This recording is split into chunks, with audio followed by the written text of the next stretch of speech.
Lecture number 53 part 1 इन डेस 103 business combinations. पिछले lecture में हम लोग काफ़ी सारा बात किए थे रिगार्डिंग मेजरमेंट पीरियड या फिर how to make consolidated balance sheet and all. ठीक है, इस लेक्चर में हम लोग नया टॉपिक स्टार्ट करने वाले हैं सीसीटी एंड डीमर्जर करके।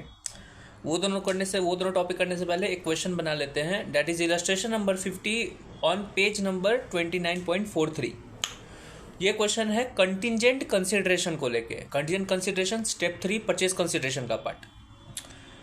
कंटिजेंट कंसिडरेशन में हम लोग क्या याद करते थे कि कंटिजेंट कंसिडरेशन अगर है तो एक तो वो स्टेप 3 का पार्ट बनेगा, उसको हम लोग fair value on date of acquisition लेंगे और उसका रीमेजरमेंट हम तभी करेंगे अगर जो कंटिजेंट कंसिडरेशन है that is to be paid in cash और वेरिएबल इक्विटी शेयर। अगर फिक्स्ड इक्विटी शेयर में उसका अगर पेमेंट कर रहे होंगे हम लोग तो उसका ईयर एंड पे रीमेजरमेंट हम लोग नहीं करेंगे। ओके, तो उसी को लेके इलस्ट्रेशन नंबर 50 है कि क्या हम लोग रीमेजरमेंट करने वाले हैं, बिकॉज ऑप्शन नंबर बी में जो 1 का बी है उसमें वो लोग एक कंटिजेंट कंसिडरेशन दे रहा है। ठीक है 2 लाख शेयर्स का, तो 2 लाख शेयर एक फिक्स्ड इक्विटी शेयर है, fixed number of equity share है। तो जहाँ पे फिक्स दिया जा रहा है वहाँ पे तो हम लोग क्या करेंगे, वहाँ पे हम लोग रीमेजर नहीं करेंगे। सेकंड जो क्वेश्चन है, जहाँ क्वेश्चन नंबर 2 जो है इलस्ट्रेशन 50 का, उसमें variable number of equity shares दे रहे हैं तो उसमें रीमेजर करेंगे। तो इसी के ऊपर वो क्वेश्चन है। ठीक है, ये क्वेश्चन करने के बाद एक चीज़ का क्लैरिटी मिला कि भले ही जो कंटिजेंट कंसिडरेशन है उसका पेमेंट हम कैश में करें, इक्विटी में, वेरिएबल इक्विटी में करें या फिक्स्ड इक्विटी में करें, डे 1 तो हम लोग रिकॉर्ड करेंगे ही। जिस दिन डेट ऑफ एक्विजिशन है उस दिन तो कंटिजेंट कंसिडरेशन रिकॉर्ड होगा ही at the rate fair value on date of acquisition, उस पर रिकॉर्ड करेंगे ही। सारा का सारा बात तब आता है जब ईयर एंड पे आता है कि ईयर एंड पे रीमेजर तब करेंगे जब कैश या वेरिएबल इक्विटी है, रीमेजर नहीं करेंगे जब पे फिक्स्ड इक्विटी है, बस। ठीक है, तो एक बात तो क्लियर है कि जहाँ डे 1 अगर अकाउंटिंग कर रहे होंगे तो वहाँ से हमको कुछ नहीं चेक करना है कि किस चीज़ में पेमेंट हो रहा है कंटिजेंट कंसिडरेशन का, बस चेक करना है कि कंटिजेंट कंसिडरेशन है कि नहीं, बस। लेकिन ईयर एंड पे जाओगे तब देखना होगा कि किस में पेमेंट हो रहा है। ठीक है, ओके। अब हम लोग टॉपिक स्टार्ट करते हैं जो है कॉमन कंट्रोल ट्रांजैक्शन, सीसीटी। देखो क्या होता है जब बिजनेस एक्विजिशन हो रहा है but the ultimate parent remains the same. CCT is a transaction where business acquisition happens but the ultimate parent remains the same। भाई ये कैसे हुआ, तुम बिजनेस, एक आदमी का बिजनेस था, ये दूसरा आदमी खरीद लिया, लेकिन तब भी जो इसका पेरेंट था वो इसका भी पेरेंट है, ये कैसे हो सकता है? ऐसा हो सकता है। Come to page number 109 of copy, there you'll have a example जहाँ पे इसका है सीसीटी को लेकर स्टार्ट है टॉपिक। AK लिमिटेड एक कंपनी था जो पेरेंट जिसका 4 सब्सिडियरी है। तो AK लिमिटेड एक पेरेंट कंपनी है। 4 सब्सिडियरी कौन कौन सा है? P, Q, R and S, 4 subsidiary. कुछ दिन के बाद क्या हो रहा है कि जो P लिमिटेड है वो Q लिमिटेड को खरीद ले रहा है। तो Q लिमिटेड पहले AK का डायरेक्ट सब्सिडियरी था, अब वो P लिमिटेड का सब्सिडियरी बन गया। लेकिन एक बात बताओ, P जो लिमिटेड है जो खरीदा है उसका पेरेंट कौन है? वो AK लिमिटेड है। तो भले ही P Q को खरीद लिया है लेकिन अल्टीमेटली Q का आज भी पेरेंट AK ही है। बिजनेस एक्विजिशन हुआ, P लिमिटेड Q लिमिटेड को खरीद लिया but still the parent remained same. Why? Before acquisition P का पेरेंट Q का पेरेंट कौन था? AK limited. After acquisition Q का पेरेंट भले ही ये बन गया है P लिमिटेड, लेकिन स्टिल अल्टीमेट पेरेंट कौन है? AK limited. तो business acquisition happens but the ultimate parent remains the same. तो जब भी ऐसा होगा तो इसको हम लोग कहेंगे business acquisition under common control. ठीक है, कॉमन कंट्रोल का शॉर्ट फॉर्म हम यूज करते हैं CCT। ठीक है, ओके।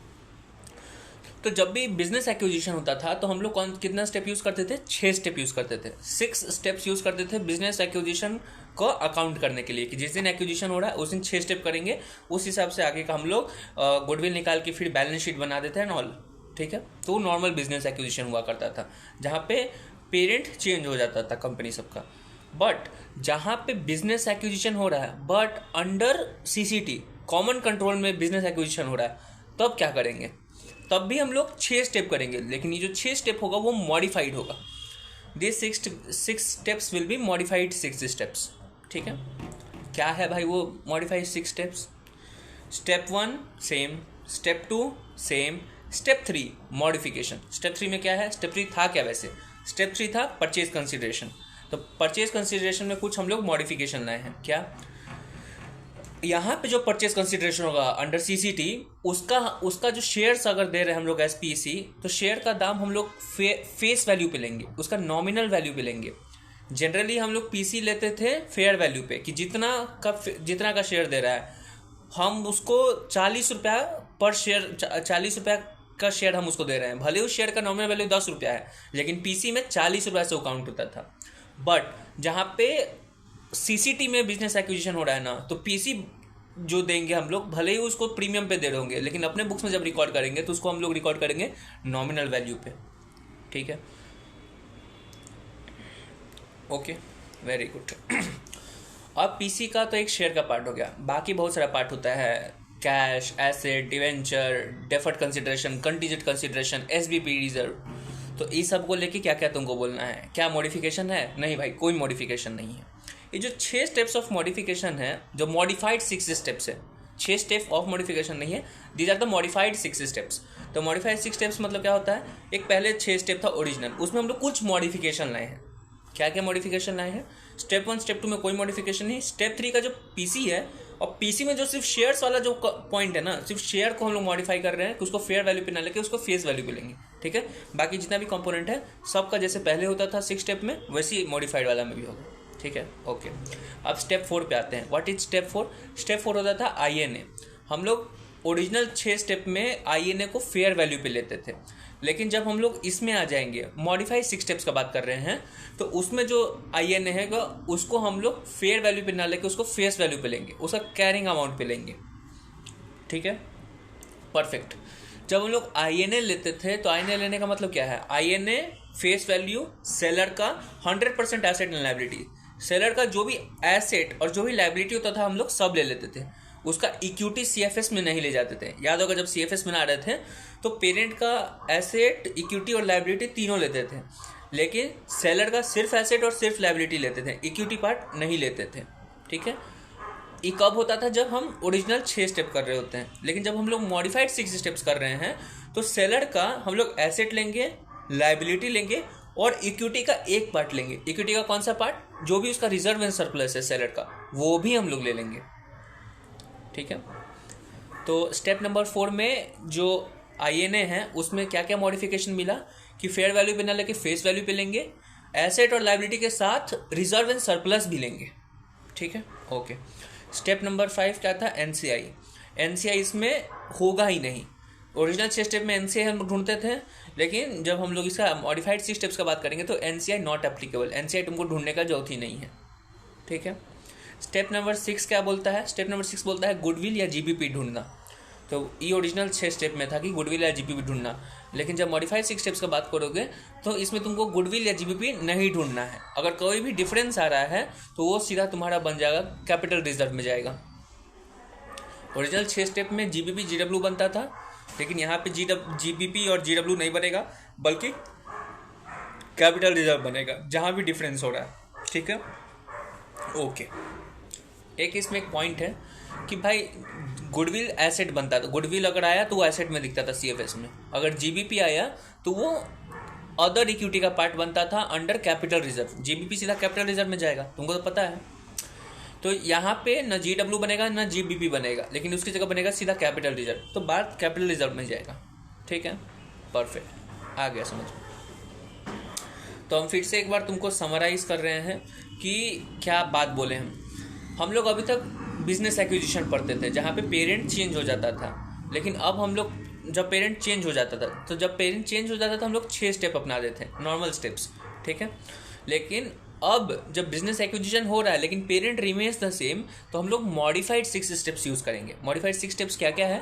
स्टेप 1 स्टेप 2 सेम है। स्टेप 3 जो पीसी है उसमें एक चीज़ चेंज है कि शेयर को फेयर वैल्यू पे ना लेके हम लोग फेस वैल्यू पे लेंगे। ठीक है, स्टेप 4 आईएनए को हम लोग फेयर वैल्यू पे ना लेके हम लोग फेस वैल्यू पे लेंगे और उसका एसेट और लायबिलिटी के साथ रिजर्व सरप्लस भी ले लेंगे। स्टेप 5 एनसीआई नहीं ढूंढेंगे। स्टेप 6 गुडविल जीबीपी नहीं ढूंढेंगे, उसकी जगह कैपिटल रिजर्व ढूंढेंगे। परफेक्ट, एकदम परफेक्ट। ये समरी हो गया। एक और अगर लास्ट लाइन बोले तो भाई हम लोग जो ओरिजिनल 6 स्टेप था उसमें सब कुछ हम लोग फेयर वैल्यू पे करते थे जनरली, लेकिन जब हम लोग बिजनेस एक्विजिशन अंडर सीसीटी बात करेंगे तो सारा बात हम लोग जनरल जो भी चेंज आया है वो सब हम लोग फेस वैल्यू पे ले रहे हैं, ठीक है, कैरिंग अमाउंट पे लेंगे, और एसेट लायबिलिटी के साथ हम लोग रिजर्व भी लेंगे, ठीक है। परफेक्ट, रफ कॉपी में बढ़िया से एकदम समरी दिया हुआ, देख लेना। तो ये हो गया हमारा 2 टॉपिक, सीसीटी का भी हो गया, फाइन। लेकिन एक और पॉइंट आता है सीसीटी को लेके, नहीं एक और कोई पॉइंट नहीं आता है सीसीटी को लेके, ठीक है। अब हम लोग जा रहे हैं तीसरा टॉपिक के ऊपर, जिस टॉपिक का नाम है डी मर्जर। भाई तुम सीसीटी पढ़ाया तो उसका क्वेश्चन नहीं बनेगा, लेकिन जब डी मर्जर तुम पढ़ लोगे तब तुमको क्वेश्चन तुम बना पाओगे, ठीक है। D merger, what is the meaning of D merger? भाई डी मर्जर का मतलब क्या होता है? कोई एक कंपनी है वो अपना बिजनेस को डी मर्ज कर रही है, उसको एक साथ जोड़ने की जगह जो जुड़ा हुआ है उसको हटा रही है। लाइक फॉर एग्जांपल अगर कोई कंपनी है अजय लिमिटेड और उसका 2 गो डिवीजन है, A and B. Ajay limited का 2 डिवीजन है, A division and B division. Ajay limited क्या कर रही है कि बी डिवीजन को डी मर्ज कर रही है, तो अपने से हटा रही है, तो इसको क्या बोलेंगे हम लोग? D merger. Okay, perfect, fine, ठीक है। एक बात बताओ, अगर कोई कंपनी लाइक अजय लिमिटेड ही है, ठीक है, और उसके पास 2 डिवीजन ना हो कि 4 डिवीजन है, A B C and D, ठीक है, 4 डिवीजन है उसके पास, और अजय लिमिटेड का 2 शेयर होल्डर है, सिर्फ 2 शेयर होल्डर है, एक का नाम है किशन, एक का नाम है हेमा। किशन का जो शेयर होल्डिंग है वो है 90% share of Ajay limited Kishan के पास है, और 10% ऑफ अजय लिमिटेड हेमा के पास है, ठीक है। अजय लिमिटेड क्या कर रही है कि उसका 4 डिवीजन में से एक division, that is B division को वो अपने बुक से हटा रही है, अब उसको बेच रही है, बी डिवीजन को बेच रही है। और खरीद कौन रहा है? एक नया कंपनी खरीद रहा है, उस कंपनी का नाम है एके लिमिटेड। जो कंपनी ये बी डिवीजन खरीद रहा है उस कंपनी का नाम है एके लिमिटेड, ठीक है। ओके भाई, समझ में आ गया। एके अजय लिमिटेड करके कंपनी था, ए बी सी डी 4 उसका डिवीजन था। बी जो है डिवीजन उसको बेचा जा रहा है, किसको बेचा जा रहा है? एक नई कंपनी को जिसका नाम है एके लिमिटेड, ठीक है। तो एके लिमिटेड के पास कोई कंपनी, पहले ही तो खुद नया कंपनी है और इसके पास सिर्फ एक डिवीजन है जिसका नाम है बी डिवीजन, ठीक, फाइन। तो जब ये बिजनेस खरीदा तो एके लिमिटेड कुछ परचेज कंसिडरेशन दिया होगा, वेरी गुड, हाँ भाई दिया होगा, ओके। तो जब क्या किया, अजय लिमिटेड परचेज कंसिडरेशन के नाम पे अपने कंपनी का शेयर इशू किया। एके लिमिटेड बी डिवीजन खरीदने के लिए अपना शेयर इशू किया, ठीक है। जो भी शेयर इशू किया वो किसके पास जाएगा?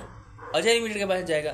भाई अजय लिमिटेड तो कंपनी है, जाएगा किसके पास? जाएगा वो शेयर होल्डर के पास। शेयर होल्डर कौन कौन है? Kishan and Hema, 2 share holder हैं। तो जो भी शेयर्स एके लिमिटेड दे रहा है किसके किसके पास जाएगा? किशन के पास जाएगा और हेमा के पास जाएगा, ठीक है भाई, मान लिए। तो एक बात बताओ, कितना शेयर जाएगा? अगर 100 को शेयर दिया है एके लिमिटेड तो कितना शेयर किशन को मिलेगा और कितना शेयर हेमा को मिलेगा? भाई जो भी उसका प्रोपोर्शनेट शेयर था उतना मिल जाएगा। किशन के पास 90% था तो 90 शेयर्स मिलेगा आउट ऑफ 100, और हेमा के पास 10% शेयर था तो 10 को शेयर मिलेगा आउट ऑफ 100 जो एके लिमिटेड दे रहा है, ठीक है भाई, समझ में आ गया। एक बात बताओ, अजय लिमिटेड का मेजर शेयर होल्डर कौन था? किशन लिमिटेड, क्योंकि 50% शेयर से ज़्यादा था उसके पास, फाइन, तो वो उसका पेरेंट था। अजय लिमिटेड का पेरेंट कौन था? किशन। लेकिन जब बी डिवीजन बिक गया और एके खरीदा, और एके जब अपना शेयर दे रहा है तो एके का 2 ही को शेयर होल्डर फी बना। 90% शेयर किसके पास है? किशन के पास, और 10% शेयर है हेमा के पास। तो एके लिमिटेड का भी पेरेंट कौन बन गया? किशन। तो यहाँ देख रहे हो, जो बिजनेस खरीदाया है उस बिजनेस का जो पेरेंट था वही पेरेंट है नया वाला बिजनेस का, जो अक्वायर्ड बिजनेस है।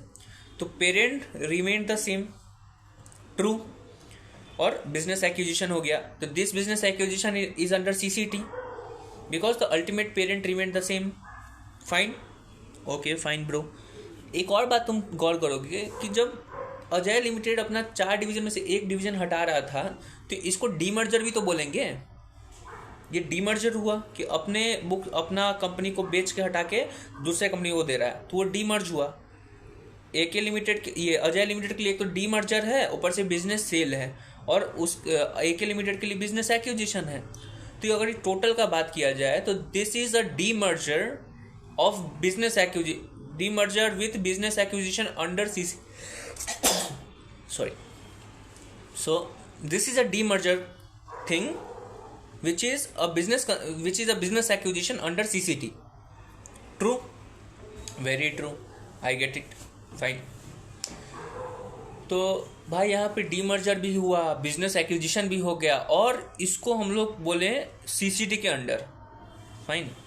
तो भाई जहाँ भी सीसीटी होता है, जब बिजनेस एक्विजिशन अंडर सीसीटी हो रहा है वाला, और जहाँ बिजनेस एक्विजिशन अंडर सीसीटी होता है, वहाँ 6 मॉडिफाइड स्टेप आता है। हम लोग जो ओरिजिनल 6 स्टेप था वो यूज़ ना करके हम लोग को मॉडिफाइड 6 स्टेप्स यूज़ करना पड़ेगा ये इस बिजनेस एक्विजिशन को अकाउंट करने के लिए, क्योंकि ये सीसीटी के अंडर है, और ऊपर से ये डीमर्जर भी है। तो 2 को अकाउंटिंग बनेगा, एक डीमर्जर का अकाउंटिंग होगा और एक बिजनेस एक्विजिशन अंडर सीसीटी का अकाउंटिंग होगा, ठीक है। डीमर्जर का अकाउंटिंग कौन करेगा? जो कंपनी डीमर्ज हो रही है। अगर एक अजय लिमिटेड डीमर्ज हो रही है तो उसका अकाउंटिंग एके लिमिटेड थोड़ी करेगा, यही करेगा कौन कंपनी? जो डीमर्जिंग कंपनी है, जो डीमर्ज्ड कंपनी है, वो अकाउंटिंग करेगा डीमर्जर का। लेकिन जो कंपनी खरीद रही है यहाँ पे एके लिमिटेड, वो किसका अकाउंटिंग करेगी? वो अकाउंटिंग करेगी बिजनेस एक्विजिशन अंडर सीसीटी, क्योंकि सीसीटी के अंदर ही बिजनेस एक्विजिशन हो रहा है, तो वो करेगी accounting business acquisition but under CCT. Fine, आ गया समझ में? भाई तुम ये तो बता दिया था हमको कि क्या उसको कहते हैं कि बिजनेस एक्विजिशन अंडर सीसीटी जो होता है उसका 6 स्टेप्स अकाउंटिंग होता है, तो हम एके लिमिटेड का तो अकाउंटिंग कर देंगे, लेकिन अजय लिमिटेड जो है, जो डीमर्ज हो रहा है, उसका अकाउंटिंग तो तुमने ही बताया था। तो डीमर्ज का अकाउंटिंग कैसे करते हैं भाई? डीमर्ज का अकाउंटिंग क्या होगा? डीमर्जिंग अकाउंटिंग क्या होगा? डीमर्जिंग का मतलब क्या होता है कि अपने बुक से, अपना कंपनी से अपना जो डिवीजन है उसको बेच रहा है। डिवीजन को बेच रहा है मतलब अपना एसेट भी बेच रहा होगा और लाइबिलिटी भी बेच रहा होगा। मतलब एसेट निकल रहा है बुक से और लाइबिलिटी निकल रहा है बुक से। अगर बुक से एसेट को निकालना है तो क्या करना होगा?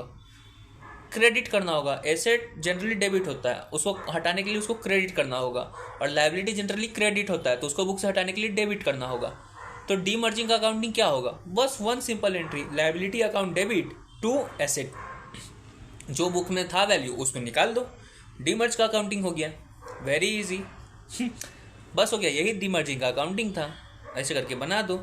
और जो तुम बात करोगे किसका, जो खरीद रहा है कंपनी, जो बिजनेस एक्विजिशन कर रहा है, उसके बुक्स में अकाउंटिंग कैसे होगा? मॉडिफाइड 6 स्टेप्स में होगा, क्योंकि ये जो बिजनेस एक्विजिशन है इट इज़ अंडर सीसीटी। तो जो हम लोग पीसी लेंगे उसमें शेयर फेस वैल्यू पे लेंगे, जो क्या उसको कहते हैं आईएनए लेंगे उसको फेस वैल्यू पे लेंगे, ऊपर से रिजर्व भी ले लेंगे हम लोग। फिर उसके बाद एनसीआई कैलकुलेट नहीं करेंगे और कैपिटल रिजर्व करेंगे। तो इस हिसाब से 6 स्टेप से हम लोग उसका अकाउंटिंग कर देंगे। तो ऐसे तो 6 स्टेप से तुमको कुछ वैल्यू मिल जाएगा, तुमको पीसी का वैल्यू मिल जाएगा, तुमको आईएनए का वैल्यू मिल जाएगा और कैपिटल रिजर्व का वैल्यू मिल जाएगा। एक्चुअली कैपिटल रिजर्व का वैल्यू नहीं मिलेगा, क्योंकि स्टेप 6 में हम लोग गुडविल निकालते थे, गुडविल की जगह कैपिटल रिजर्व आ रहा है। गुडविल कैसे निकालते थे? PC plus NCI minus INA, वैसे करके निकालते थे। तो यहाँ पे एनसीआई का वैल्यू नहीं है, तो सर कंप्यूटेशन करके ना दिए हैं, बोले कि तुमको एंट्री देना होगा। याद करो, गुडविल हम लोग तो एंट्री से निकाल सकते हैं, कंप्यूटेशन करके निकाल सकते हैं। स्टेप 6 में कंप्यूटेशन करते थे, लेकिन हम लोग एंट्री से भी निकाल सकते हैं। तो यहाँ पे हम लोग एंट्री से निकालेंगे कि डिफरेंस क्या रहा है। बोल रहे थे ना डिफरेंस, ये नहीं बोल रहे थे गुडविल या जीबीबी को बोल रहे थे हम क्या कि कैपिटल रिजर्व आएगा। और कैपिटल रिजर्व कहाँ जाएगा? जहाँ डिफरेंस होगा। तो जब तुम एंट्री करोगे, जो खरीद रहा है, अक्वायरर है, उसके बुक्स में क्या एंट्री होगा? INA account debit. जो नेट एसेट्स आया है वो तो खरीद रहा है, ये अपने बुक से एसेट हटा रहा है, टू एसेट कर रहा है, तो ये एसेट डेबिट करेगा। तो INA account debit to payment क्या किया होगा? टू परचेज कंसिडरेशन पेमेंट किया होगा। जनरली बिजनेस एक्विजिशन पे क्या एंट्री देते हैं? INA account debit to PC, और एनसीआई भी होता था टू एनसीआई, लेकिन ये मॉडिफाइड 6 स्टेप्स है, इसमें एनसीआई है ही नहीं। तो एंट्री क्या? INA account debit to PC account. और दोनों में से अगर कोई डिफरेंस आएगा तो वो कैपिटल रिजर्व में जाएगा। Easy, very easy, okay, I get it. तो जनरल अकाउंटिंग होता था INA to PC to NCI. हम लोग जब बिजनेस एक्विजिशन अंडर सीसीटी कर रहे हैं तो एंट्री होगा आईएनए टू पीसी, और ये जो एनसीआई होगा वो नहीं आएगा, क्योंकि मॉडिफाइड 6 स्टेप्स में एनसीआई हम लोग ढूंढे ही नहीं है। Perfect, very perfect. ओके, एक और बात क्लैरिटी, जब डी मर्जर का अकाउंटिंग कर रहे थे तो एंट्री दिए liability account debit to asset account, ये तो एंट्री दे दी है, लेकिन जो कौन से अमाउंट पे वैल्यू जाए, कौन से अमाउंट से बुक से वैल्यू निकालेंगे अपना, कैरिंग अमाउंट पे या फेयर वैल्यू पे? अरे मेरे भाई, तुमको कितना दिन पहले बताया था इंडेक्स 16 या फिर किसी में कि डी रिकग्निशन जब भी होता है वो कैरिंग अमाउंट पे होगा, जब भी बुक से सामान बाहर जाएगा वो कैरिंग अमाउंट पे होगा। तो liability account debit to asset account carrying amount पे होगा, और जो अक्वायर कर रहा है बिजनेस, जो बिजनेस एक्विजिशन कर रहा है, उसका एंट्री क्या बनेगा, INA account debit to PC to capital reserve. Generally 6 step में INA फेयर वैल्यू पे लेते थे, तो INA हम लोग फेयर वैल्यू पे लेते थे, लेकिन ये मॉडिफाइड 6 स्टेप्स है क्योंकि ये CCT का ट्रांजैक्शन है, तो INA हम लोग ले रहे थे फेस वैल्यू पे। तो INA account debit at face value to PC generally fair value पे लेते थे, सारा कुछ वहाँ फेयर वैल्यू पे होता था, लेकिन यहाँ मॉडिफाइड 6 स्टेप्स में हम लोग शेयर ले रहे थे फेस वैल्यू पे। तो अगर 2PC में अगर शेयर्स हम लोग दे रहे हैं फेस वैल्यू पे, तो 2PC फेस वैल्यू पे ही जाएगा, ठीक है, और 2 कैपिटल रिजर्व या जहाँ भी डिफरेंस बनेगा वो कैपिटल रिजर्व जाएगा, ठीक है। आई get it, very easy, perfect, कुछ खास बात नहीं, आ गया समझ में। तुम हमको अच्छा से समझा दिया ब्रो कि अगर डी मर्जर हो रहा है तो डी मर्जर का अकाउंटिंग, और D merger with a business acquisition under CCT हो रहा है तो उसका अकाउंटिंग। तो 2 अकाउंटिंग हुआ, डी मर्जर का अकाउंटिंग और बिजनेस एक्विजिशन अंडर CCT। भाई एक बात बताओ, अगर क्या ऐसा हो सकता है अगर कोई जैसे कि अजय लिमिटेड का ABCD था, बी बिका, AK लिमिटेड खरीदा, लेकिन AK लिमिटेड शेयर ना दे के कैश दे रहा है, तो अगर कैश 100 रुपया दे रहा है तो किशन के पास 90 रुपया जाएगा और हेमा के पास 10 रुपया जाएगा, तो क्या AK लिमिटेड का कोई शेयर होल्डर बना? AK लिमिटेड का फिर कोई शेयर होल्डर नहीं बना, शेयर थोड़ी दिया वो तो कैश दे दिया, तो AK लिमिटेड का शेयर होल्डर किशन नहीं बना, तो दोनों कंपनी का, जो इस कंपनी का पेरेंट था किशन, इस कंपनी का पेरेंट नहीं बन पाया, तो ये बिजनेस एक्विजिशन तो हुआ लेकिन अंडर CCT नहीं हुआ। तो भाई उस केस में क्या करेंगे, that is D merger not under CCT। तो 2 का अकाउंटिंग फिर होगा, एक डी मर्जर का accounting in the books of जो डी मर्ज कर रहा है, तो डी मर्जर अकाउंटिंग क्या होता है, liability account debit to asset account at the rate carrying value. बस डी मर्जर का अकाउंटिंग तो सेम है, चाहे विद CCT हो या विदाउट CCT हो, डी मर्जर का अकाउंटिंग नॉर्मल होगा। जहाँ पे डी मर्जर, जहाँ पे ये बिजनेस एक्विजिशन विदाउट CCT हो रहा है, that is normal business acquisition. और नॉर्मल बिजनेस एक्विजिशन में लोग क्या करते थे, original 6 steps, modified 6 steps use नहीं करते थे, तो वहाँ पे भी वहाँ क्या एंट्री देंगे, INA account debit to PC to NCI, क्योंकि ओरिजिनल 6 स्टेप में NCI है। INA कौन सा अमाउंट पे लेंगे, फेयर वैल्यू पे लेंगे, क्योंकि ओरिजिनल 6 स्टेप में तो INA फेयर वैल्यू पे लेते थे। PC किस पे लेंगे, फेयर वैल्यू पे, और NCI का अमाउंट उसमें ढूंढते थे तो NCI दे देंगे, और जो भी डिफरेंस आएगा उसको गुडविल या GB भी बना देंगे। वेरी इजी, आ गया बात समझ में। तो जब भी डी मर्जर हो रहा है तो पहले डी मर्जर का अकाउंटिंग कर दो, नॉर्मल अपने बुक से सामान हटा दो eight the rate carrying value. अब उसके बाद देखो कि क्या अंडर जो बिजनेस एक्विजिशन जो हो रहा है वो अंडर CCT है या विदाउट CCT है।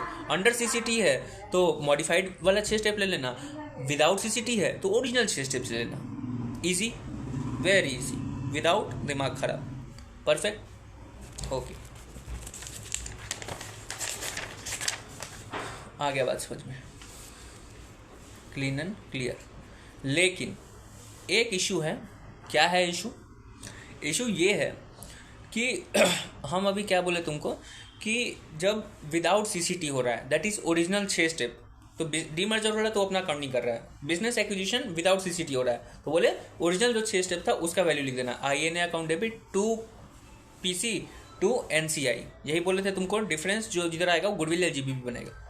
लेकिन ये हम अभी एक मिस्टेक किए थे, इसमें गलती ये है कि सर बोले हैं कि वहाँ NCI नहीं जाएगा, business acquisition under business acquisition हो रहा है लेकिन वहाँ पे डी मर्जर हो रहा है, तब वहाँ पे तुमको ये जो NCI है वो यूज़ नहीं करना है।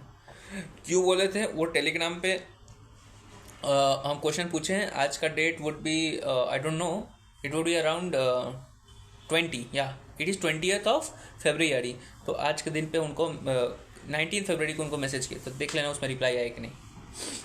Okay, so is there any question which we are required to do out? No question under this, next lecture में क्वेश्चन है, तब तक के लिए बाय बाय।